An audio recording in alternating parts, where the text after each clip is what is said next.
Well, we're legal-ish, I think. New plates for the Elantra. There we go.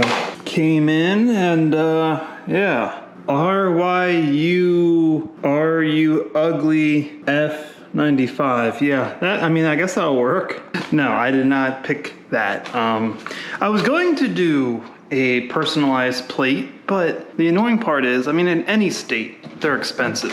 But in Florida, you have to pay like a bunch of one-time fees and stuff, like when you first apply for it, which like ends up being around $80. And that's just to be able to customize what the plate says. And then Florida has like a million different like special plates, like different designs. It's not just the typical oranges and stuff that you can buy on top. So yeah, I mean, I've already paid for the registration. So on top of a normal registration, I can pretty much end up paying another $120 for personalized plates.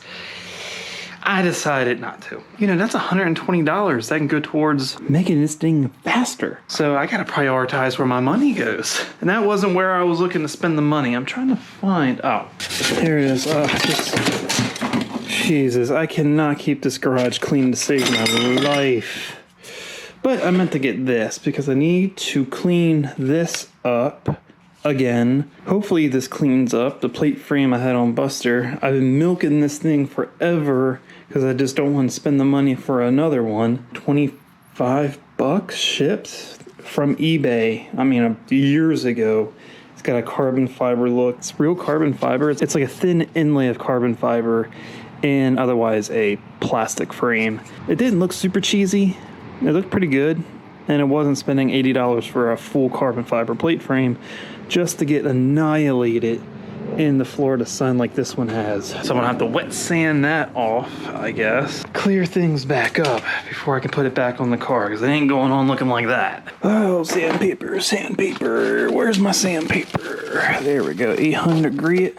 Oop, didn't need that. So let me get working here so we can get working on talking about the good stuff. A few minutes later. All right, a little TLC, some elbow grease, and we got this looking, well, it's kind of bad, but it's good for now.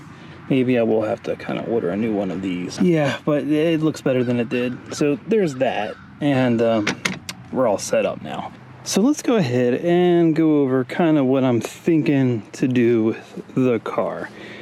There's a couple things I'm looking to do. I've actually racked up the list for visual modifications, probably higher than I would have expected, only because there's a lot I like about the way this car looks. But then I see other Hyundai vehicles, like, so for example, the taillights here, and I don't understand where or how they get them unless it's on certain trim levels, but they almost look smoked from the factory, and they have a black strip that goes all the way around them, and it just looks nice, especially when there's all this black trim, but I don't understand why this car doesn't have it. So I dug into this a little bit more after I recorded this video, and evidently Hyundai, for some whatever strange reason, used these standard taillights on the Elantra in the US only. The Elantra in all the other parts of the world has the taillights that I want, just not the US spec. I don't understand. And it's like the only Hyundai vehicle that was done this way. The Sonata, all the other SUVs and other vehicles Hyundai makes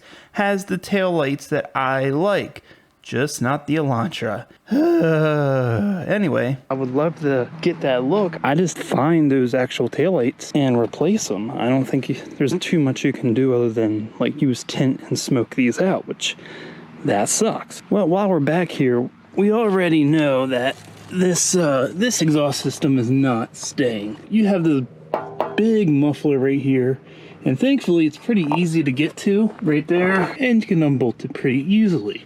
As far as what I'm going to replace it with, well, just doing a muffler delete's pretty much kind of what's on the to-do list. There's also a mid pipe in the car that runs from like here back. It has a secondary cat and a resonator, and there's an aftermarket piece that basically replaces all that with a straight pipe. So I might get that because it's literally a bolt-on piece. I still retain a catalytic converter. It frees up a little bit of flow. It's supposed to free up a little bit of power. Definitely free up a lot of sound. Pretty much there's not more I can really do without going balls to the wall and getting a downpipe and all that, and I'm not really looking to do all that. So aside from that, that takes care of the exhaust. And now that we're back up to the front of the car, visual mods. I don't mind the way Hyundai has this look. I mean, it's a nice looking car. It's got nice lines to it, but it comes over and goes, it has no dimension down here. So on the end, you have a splitter kit that comes out and just gives a little bit more dimension to the front of the car. I think getting something like that on this car just to accent it just all the way around would be nice. And one other thing I do not like about this car is these wheels, man. I don't like these wheels at all. I was kind of spoiled with Buster because a lot of how the car looked, a lot how the car performed, it was already there from the factory. I love the wheels. I did want to add a little bit of extra around the bottom of the car, make it look a little more aggressive, but otherwise, how it looked is how I liked it. That's why I never spent money on visual mods too much on that car. A couple things here and there, but this one there's so much I don't like, which can be changed, thankfully.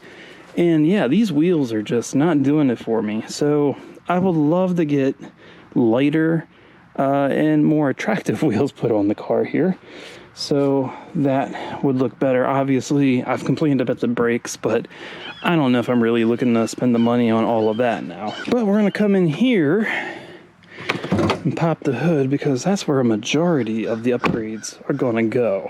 All right, so taking a peek under the hood here, this car also has a big problem that I just don't like. It says turbo, but yet it doesn't sound like it's a turbo engine. I have never driven a turbo car, that sounds so unlike a turbo car, and that's a problem for me. That's part of the experience of a turbo car, is the sound when it comes to the enthusiast aspect. I mean, even Ford's cheaper EcoBoost vehicles like the Escape and all that stock, you had like turbo whistle and a little bit of blow off noise. Hyundai has gone to great lengths engineering the sound of this engine. They have resonators everywhere.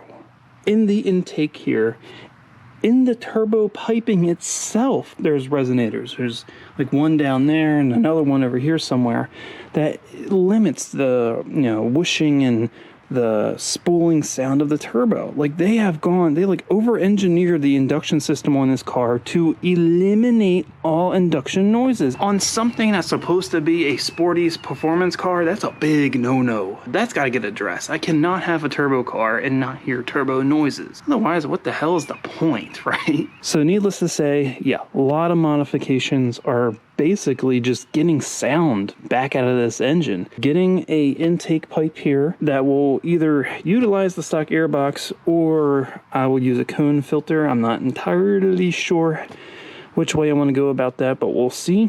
Upgrading the charge pipe down there and possibly upgrading the one down there to the throttle body. I'm not sure what I want to upgrade, but they are on the list. Also removing this is the blow off or the recirc valve back into the intake here. Just like the EcoBoost cars, you get rid of that, you get some blow off noise. But other than that, there isn't too much I can really do. So back here, remove this, put that to the side.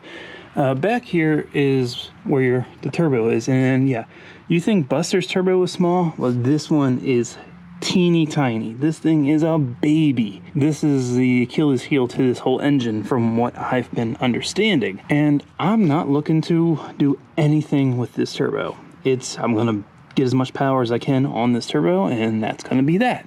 If I do decide to do anything to this turbo, maybe down the road, a good long while down the road, people are starting to upgrade the internals of the turbo, bigger wheels and such, and that's what I was going to do with Buster. I was going to actually make it a hybrid turbo with the factory HPP turbo. I was gonna port it out, put bigger turbine wheels, see how that went, bigger compressor wheels, see how that went. Try to get a 600 horsepower turbo for quarter of the cost, 1/3 of the cost. So that's a little bummer that I, am limited in this department.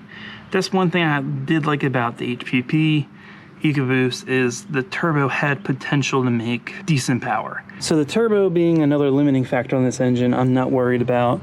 And like I said, there's the downpipe. I'm also not really worried about right away. I know there's some power in there from what I've been reading, but I'm not worried about it. Oh, right here. So I read that this is actually a oil separator built into the valve cover. I think that's what I read. I don't know. I know I read that somewhere, but either way, I'm going to repurpose the Mishimoto catch can, you know. Can't hurt, right? And then the last piece of resistance that I'll be doing to this car is adding a JB4. Yes, I'm finally getting around to adding a JB4. I was going to do it with the Mustang. I decided to just go ECU tune, and that's the route I went. ECU tuning is available for this car. Just rolled out with it. It's very fresh. Considering I still have warranty left on the vehicle. Not that I trust Hyundai to ever honor it if anything ever happened. Even if I wanted to have that chance, that opportunity to fight them on a warranty repair, God forbid something happens, I don't want to give them a complete out like I did with the Mustang. I want to really make them work for it. So I don't want to put anything on the vehicle that can't be easily taken off, and I don't want to tune it because if I ever had to go in for warranty work, I don't want to have to deal with that. Once the warranty passes, by that time, ECU tuning on this car will be a lot more matured, and maybe I'll, you know, think about it then. But JB4 for now, because apparently the JB4s on these cars actually work really well, and that will do everything I need to do. It should give this car enough power to make up where I feel like it lacks, and it should be like in the low 200s, like 220, 230 wheel. Maybe I can play around with it and get a little bit more, but there's only so much you can do with the JB4, so there's not so much I can do, or more or less not so much I'm willing to do with this car. It's just supposed to be a fun daily, everyone. It ain't supposed to be a race car. So I just wanted to have a little bit more power, a little bit more sound. I need to get it looking a little bit nicer, a little bit more special, but I also don't want to spend a crap ton of money. So I don't know. I haven't really fully decided which way I want to go with visual mods, but I'm pretty dead set on all the performance upgrades for now. And yeah, that's always subjective change, of course, but that's what I'm thinking. I'm thinking, oh, that should do pretty good. Then it won't be a half bad daily, I don't think. So it's going to be a little while reacquiring all these parts again, one step at a time. But I can assure you the first mod, we're taking care of that exhaust. So that's going to be the first modification to the vehicle, probably the next video you see on the car. And yeah, I think until that video, it's gonna finally wrap it up here for this video. So with that, if you liked the video, please give it a thumbs up, share it with everyone you know. If you want to see more content like this and you haven't already, go ahead, subscribe to the channel, keep a lookout for our next Cars Created video.